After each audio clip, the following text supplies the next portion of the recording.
Okay, just had a quick issue, but okay, so you were saying in state, a lot of the people would kind of almost like, hey, this guy's probably a mob guy. We're gonna, get a little difference or respect him. Yeah. What was it because? And I have two Right. theories about this. Is it theory one, where these guys are outlaws and they kind of respect you because you guys are the biggest FU to the government, or B, is there still a little fear that if they, if they shank you or do something to you, that you still have tentacles and could get hurt? Which of the two is it closer to, you think, from that perspective in the state? That's, no one really answers that, but both of those are equally, 100% they think like that. Right away, it's like the government's going after you guys just as bad as they go after, just as bad as society goes after us as gang members, you know what I mean, as Bloods or Crips or minorities or however you want to put it, you know what I mean? A lot of people think like that, the intelligent ones, because they know how the feds are. Yeah. And in the other places that, you know what, this guy comes from the street, he's probably got some work, he's not, sitting up in his mansions, spending his daddy's money. These guys are street guys. They know the area. He's from this area. You know what I mean? So it all goes down like that as well. You know what I mean? And he walks around like he knows what he's doing. He's not green to this. A lot of guys go in, they're green, meaning they don't know. No one schooled them. They didn't know how to do it. They didn't get little pinches. They didn't do 30 days. You learn as being in the street. You hear from guys. You know how to act.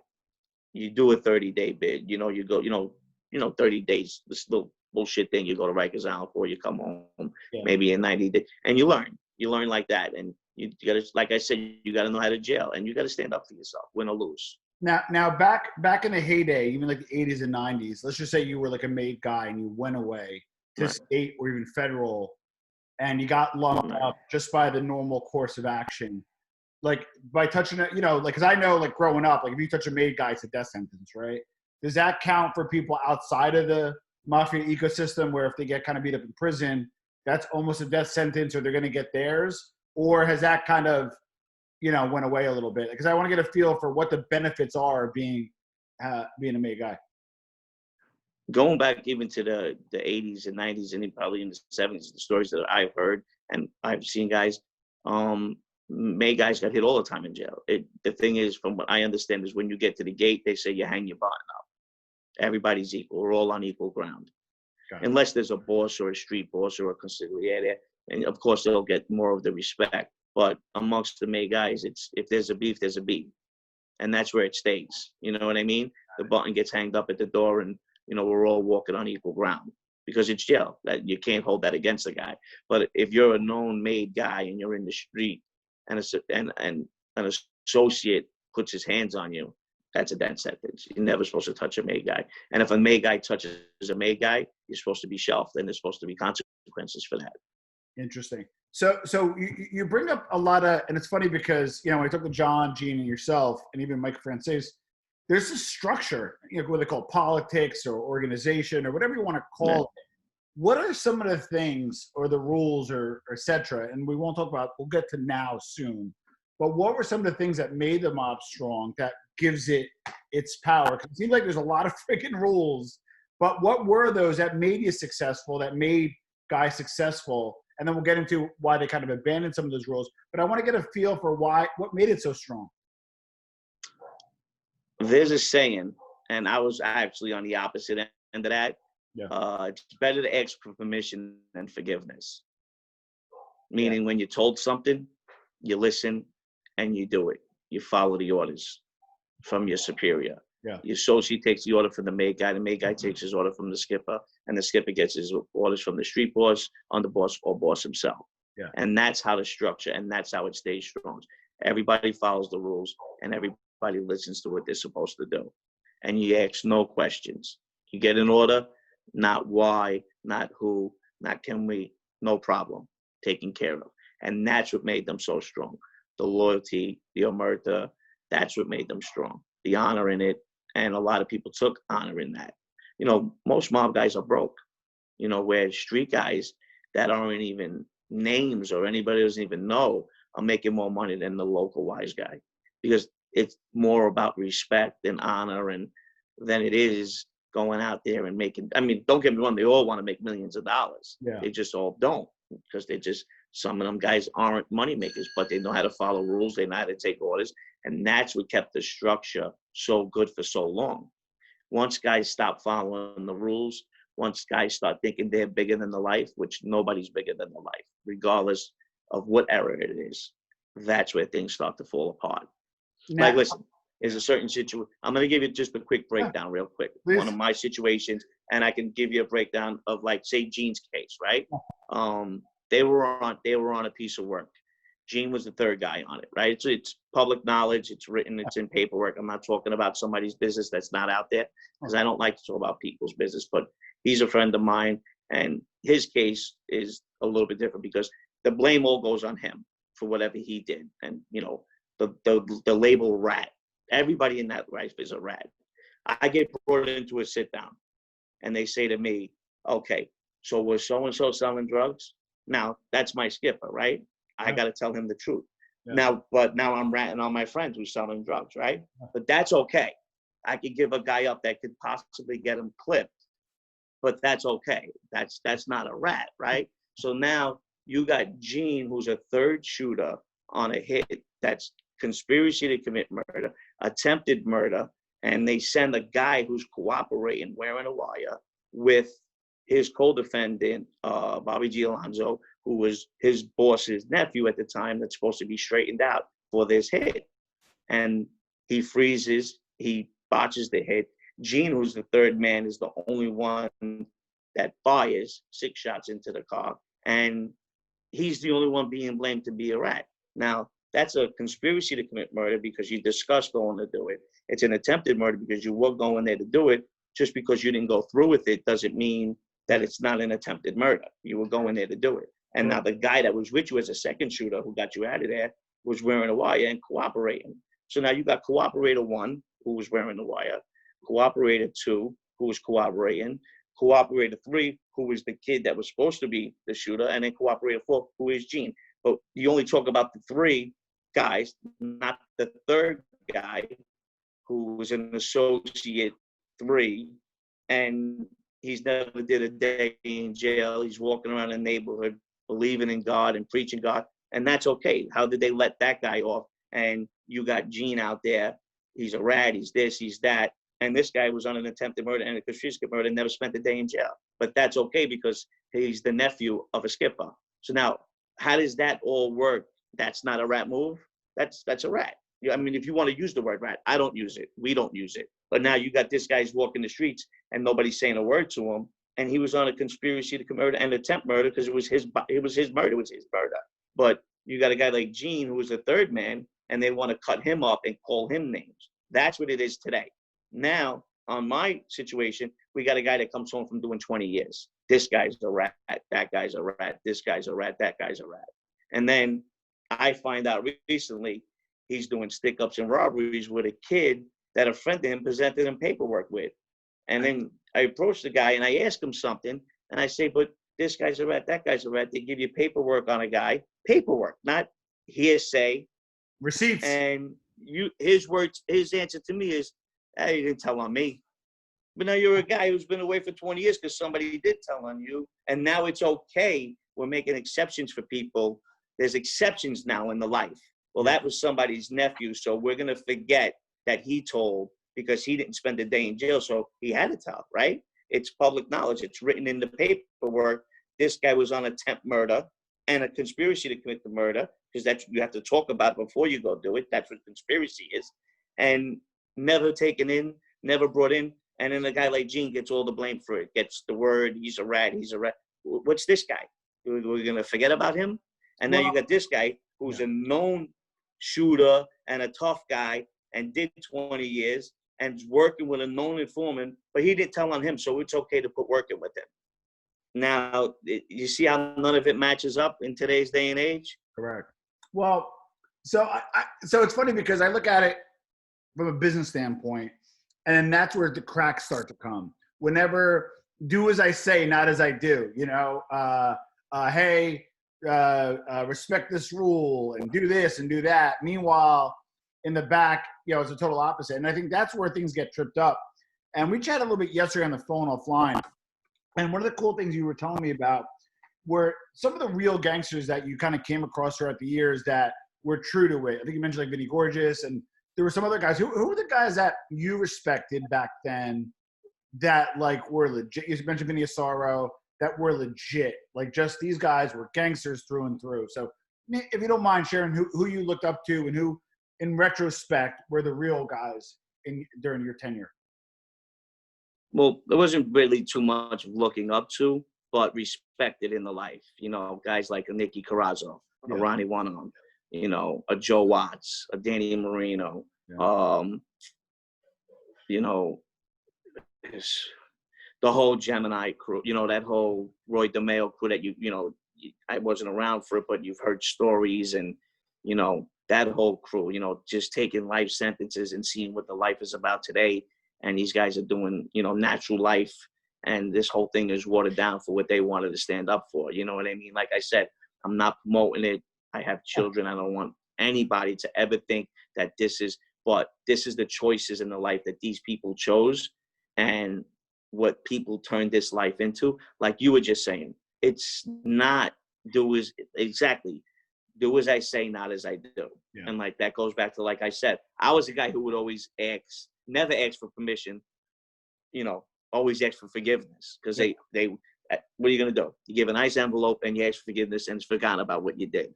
But what they want is permission. They want to tell you no, or to control it, because like you mentioned, it's do as I say, not as I do. And that's been going on even from the 80s and the 90s, you know what I mean? And John, I can't leave Johnny A. Light out, because he was part of my childhood. You know, I grew up on 101st Avenue when he was there, and he was the real deal, 100% respected in the industry, probably more than others. And I respected his game, because I knew at any moment, me or anybody else that was in that drug game, he would have been able to, you know, go after or take out. And, you know, you had to be on your game with him. But he's in there with a lot of there was, you know, a lot of stand-up guys that I respected in that life. You know, like, I mean, and Nicky Carrazzo in the Gambino family was a god to people. You know, I mean, the guy, you know, never lost a sit down. I mean, you know, that's what everybody, you know, he's famous for. Fat Andy Ruggiano, that whole, you know, his whole, you know, Tony, that whole crew from over there. You know, the guy got straightened out by the Mad Hatter. You know, he was, you know, the Lord High Executioner. That was his guy, you know. And there was a lot of people in that neighborhood to, you know, to have respect for in that life. And because of what it is today, like I said, there's guys that are doing natural life to keep this thing of ours together, and to, you know, be part of something bigger than all of us. At one point, the American mafia was bigger than the government. You know, we were stronger than the government, smarter than they were not like today, where they don't believe in politics. Back then, they were involved in politics. They had presidents, they had senators, they had governors. This was, you know, it was big. They were bigger than the government. You know what I mean? And people are doing, like I said, big numbers, because they wanted to be part of something that was bigger than them. Yeah. And now they're sitting in jail and they're hearing about Irish guys being straightened out. But when I first learned about the life, a bookmaker never got straightened out. They were a bookmaker. They would straighten a guy out that was a stand-up guy, and have that guy protect their bookmakers and their Shylocks. And those guys never get straightened out. Now you're straightening out a bookmaker because he turns in a certain amount of money to you. And that's just not how the life was supposed to be. Now you and this has been validated, but you you know, you were an associate, right? You have to be 100% of the time. You could have been made technically, but you were an associate. But you sat down with bosses. You sat down with the Gottis, you know, Peter Gotti, and you sat down with a whole bunch of serious people, made guys invited to sit downs and so forth. How did you get that? Like, it seems like you don't take this as a compliment. You don't strike me as like a super political guy, or like it seems like you wouldn't get involved in a lot of the politics, but you're pretty good at navigating the politics because you had access that pretty much nobody at your level had. How did you do it? Because I'm a little fascinated by that, Anthony. Like listening more than talking, you know, doing what you're asked, you know, paying attention. And a lot of times guys like to show the flag. So they're going to bring a guy like me that they know is a street guy. that's involved in things, that knows the ins and outs of the bookmaking world. And there's not, you see, people have their own lane. You know, like my friend, who I thought was my friend, Ronnie, one of them's son, Al, he was a bookmaker. Without bookmaking, there's nothing else that he could ever do. But he was very successful at it. So he made a lot of money, and he'll be good for probably the rest of his life. But without that, he can't go into the streets. He can't earn money. He can't sell drugs. He can't go do scores. He's not a stick-up guy. He's probably never held a gun in his life. So there's guys like that. But then you got a guy like me that I've been involved in all types of things. I can do bookmaking. I can do Shylock. I can collect. I can run card games. I can run wire rooms. I can run a drug operation. I can start up a drug operation. I know where I got to go. I know how to start. So when you have that much knowledge in the street, and these guys have a little bit of knowledge, and you latch onto them, and you're at one place, and then you're at a wedding, or you're at a funeral, and then you're meeting guys, and it's like, listen, take a few guys, go. That's how it all starts. You know, you're meeting guys at weddings, you're meeting guys at funerals, you're going to lunch, you're going to dinners, you meet them at bars, you meet them at clubs, and then, you know, it's like, oh, you know what? It was mostly when my friend, who was Ronnie, one arm, and Al's father, went away. I was in a lot more, you know, sit downs, and because I would go as, you know, showing the flag for his son. Yeah. So he had people within his crew, because, you know, people knew that we were, I mean, he was known for like making huge money at 25 years old.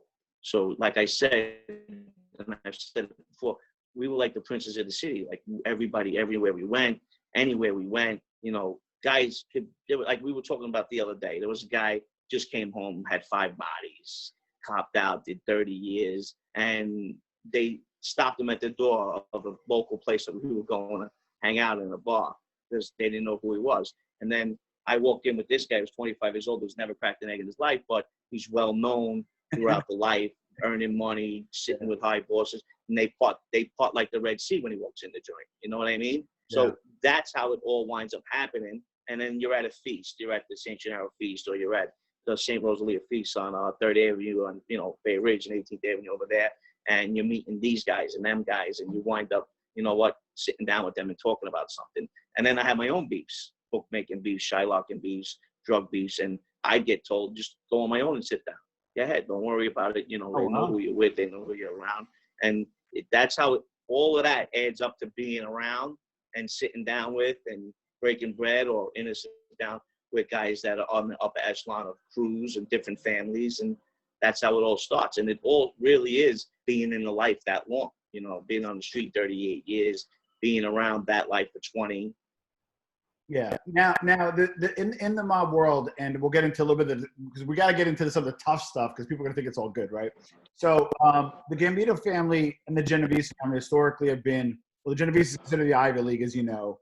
And then the Gambinos are pretty strong because not just in the news, but just a little staying power. What do the kind of the Genovese and the Gambinos do right, or like kind of the Colombos and the Lucchese's maybe, and the Bananas didn't do as well? Like, why was there such a dichotomy even within the mob world, where 2 of the families kind of persevered, why 2 or 3 just went to shit? Well, that always comes down to the loyalty to the boss. So if you have half, you got maybe, say, which like with the Colombos, you maybe had 70% that was on one side and 30% that was on the other. Yeah. Of who they prefer to be a boss. Because certain times when bosses go to jail, they either put acting bosses or street bosses, or they don't fill the spot permanently. But with the Colombos, the Persigos wanted to be bosses, even though they were getting 400 or 500 years for that, you know, the Windows case, or the, you know, back then. And they were strong. They had probably 70% of the family was on their side. And instead of worrying about making money, or they went at war with each other. So that just makes them weaker, more looking like a street gang than a crime family.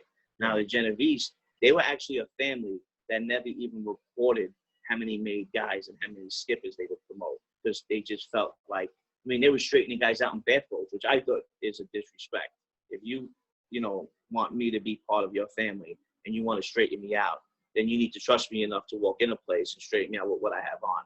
Because if you're telling me to put on a bathrobe and strip down to my underwear, why are you even straightening me out there? Because you're telling me you don't trust me. And that's the way the Genovese did things. And they would never report who got made, which is unheard of. but they were the strongest at one point because they had more members. They had more legitimate things. They had the waterfront. They had the restaurant. They had a lot of things while the cops and the news reporters were paying attention to the Gambino family because John Sr. was in the limelight. These guys all got bigger and stronger. Where the Bananos was another thing. Half the family was killing people, half the people were earning. That family was just really, nuts and out of control. And they never really had a solid boss until Joe Messina jumped in. And then he disgraced the family, what he did. So that family's always been in a disarray, And then because of what happened with Gas Pipe, with the Lucchese's, the guy was a Mad Hatter himself. And then he winds up going bad. And then little Vic takes the weight for everything, stands up. And I'm sure to this day, he's probably the official boss in jail. And whoever they put since he's been away, acting, street bosses, and things like that, makes other families stronger because of all of that, what's going on. Because that was another infighting between Gas Pipe and Vic. They could pick who wanted to be boss and who didn't want to be boss. So that's, really, and the whole time the Genovese is getting stronger and stronger and not reporting who they're straightening out, who's getting promoted to skipper, and taking over all these legitimate businesses. I mean, I think I was reading the other day that one of these guys on the waterfront just got his job back, and in the Genovese family, he was making like $250,000 a year on a legitimate job. It's like, how do you get in a position like that? You know what I mean? Yeah. Being a made guy. But that's what these families did.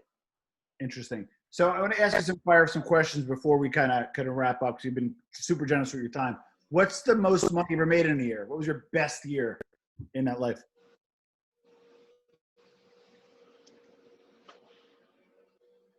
Best year, huh? Probably a little over $1 million myself. Cash, right? Mostly? Cash, all cash. Like, what did you do with it? Like, how do you spend that? It's a lot, Well, I mean, it's like bragging. I really don't like to talk about money. That's fine. No, that's fine. Over exaggerating, but I probably gambled away in my lifetime. Before I was 30, I probably blew $3-4 million between casinos and bookmakers. Got it. All right. So you made some good money. Okay. Another part is, this is a lot, like physically, emotionally. Was there ever a time you felt over your head, like, when you were like, 28 years old or whatever you were, and you were in the throes of it, or, did you ever just feel like you were over your head and this is like too much, or was it you were always kind of cool about it? Never. No, loved it. You enjoyed it. The more I was in the street, the more opportunities I had, the more earns I got. Nothing was ever overwhelming. When you go to jail and the people that didn't prosper from what you did are the people that you hurt and that are there for you, that's overwhelming.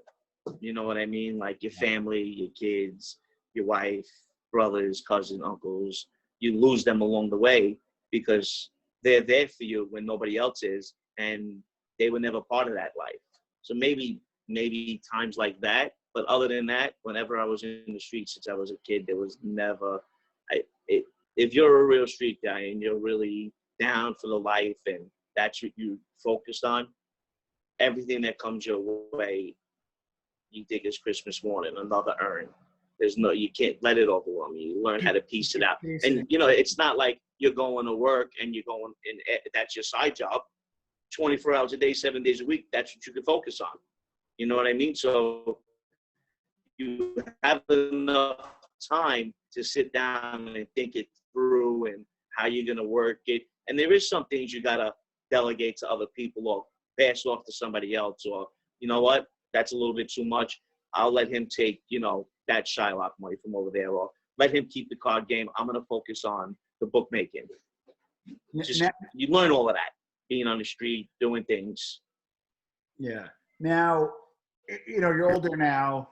I'm older too, but we're older now. What was your biggest mistake in retrospect? Because it seemed like you enjoyed it, right? You loved it. Even like earlier, we rewind it back 6 minutes. Like, you get excited talking about it, even to this day, respectfully. And we know, teaching the kids the right thing. But what are one of your regrets, maybe business-wise or personally, socially? What are your biggest regrets that you look upon now? That like, shit, if I just didn't do this, if I did this, maybe I could have still kind of been out still could have been making some money. What would be your biggest mistakes that you may have made? Well, I always knew I had to go to jail, but I wanted to go on my pinch, what I done wrong. I've never been arrested for anything that I was doing by myself. It was always the conspiracy. It was always other people. So my biggest regret was chasing the life. I should have just stood where I was, selling drugs, doing my little bookmaking on the side, Shylocking money. And if they needed a favor or Ronnie ever asked me to do something, it'd get done. I should have never, I went into that life thinking these guys were my friends, not my skipper, not my wife. I consider these guys my brothers. I didn't kick up to them.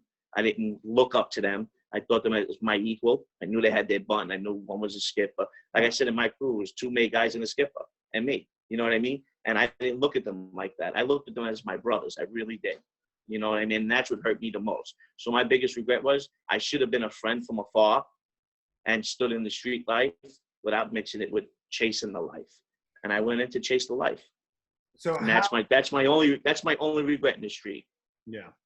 And how, and we'll conclude soon, how is regular life, you know, how you acclimate to regular life? Because I listen to these stories, and I'm not gonna lie, I get hairs on my neck, you know, and then I go back. Yeah. I love my life, right? I'm very happy with my life.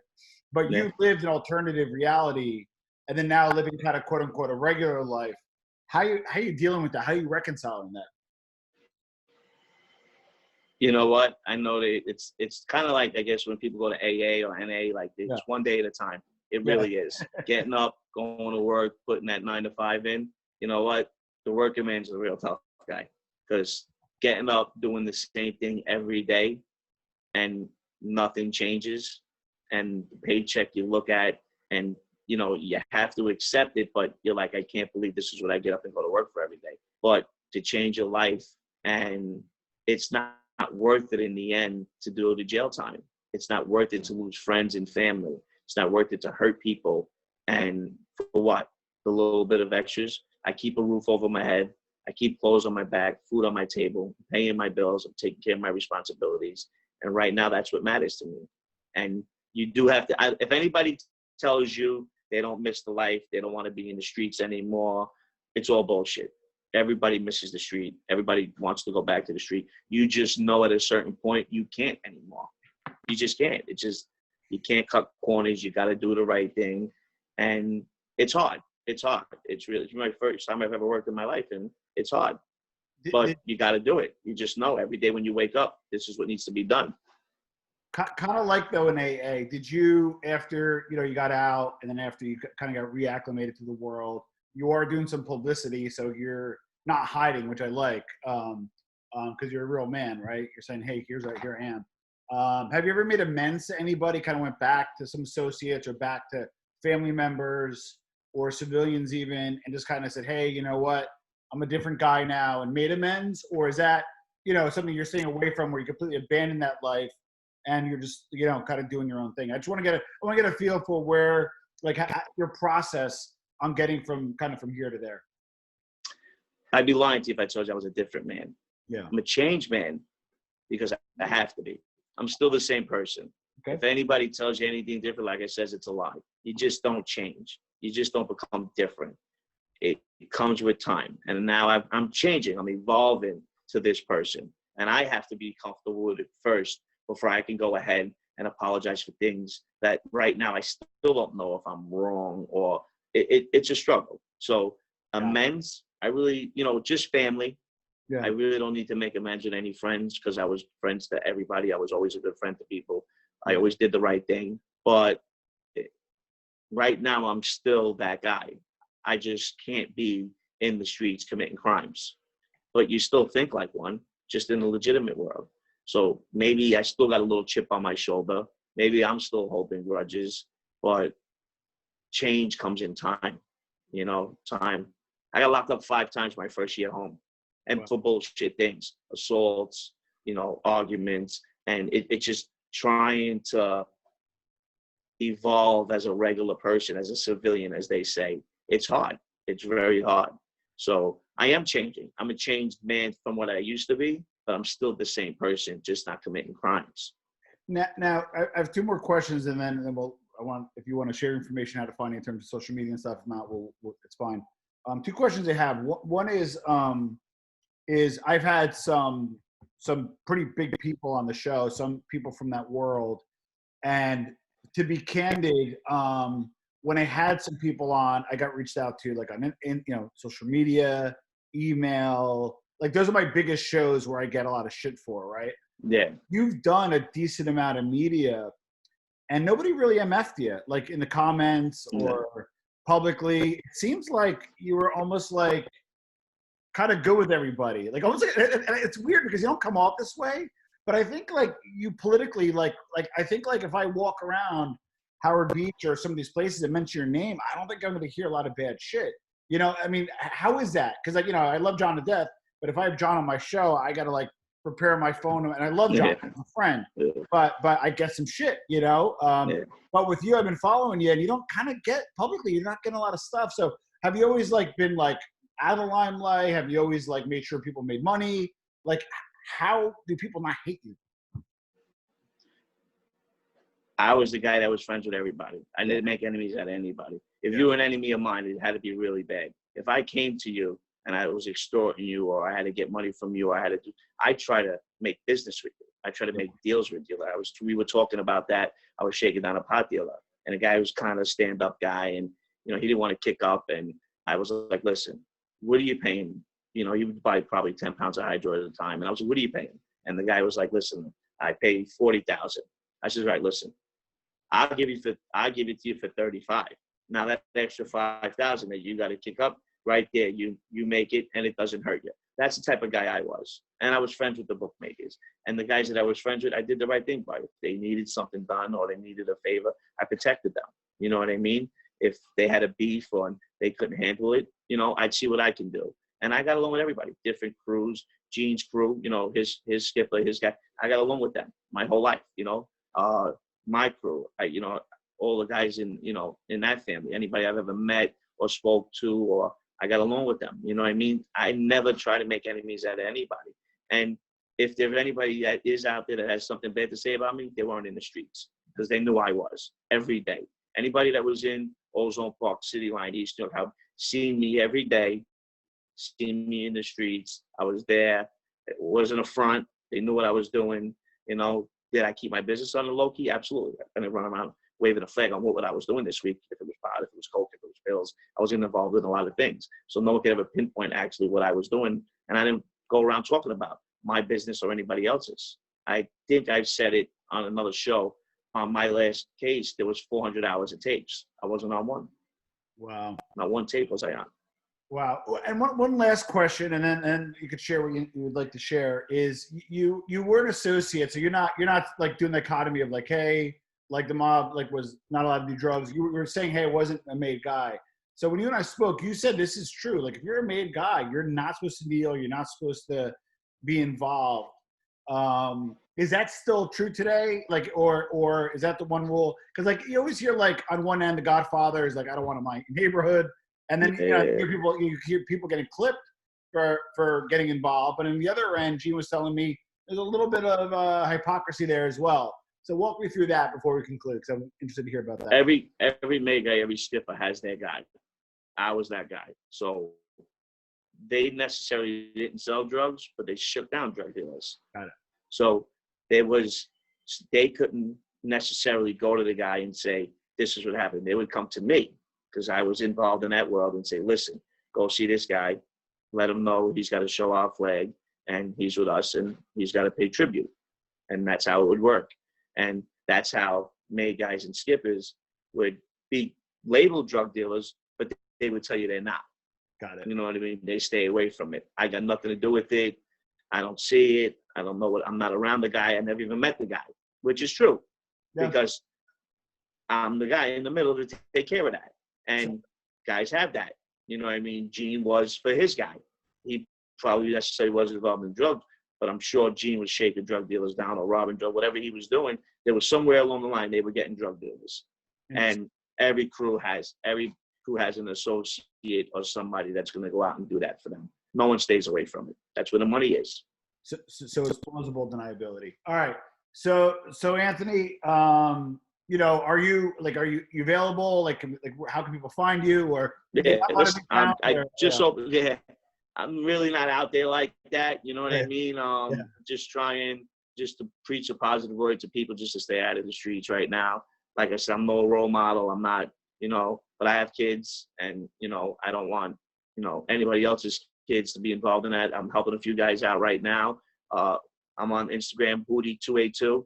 Anybody ever wants to hit me up and talk, and I answer everybody back. You want any information, you need to be talked off a ledge. If you're thinking about hurting yourself or you're getting bullied, that's a big thing for me too. I don't like bullies. I'm anti-bully, and any kid that wants to talk about it, Hootie282 is on I'm on the IG. I'm not a big social media guy, but if you leave me a message within 24 hours, I get back to you. And if I can help you, I do my best to. That's it for right now.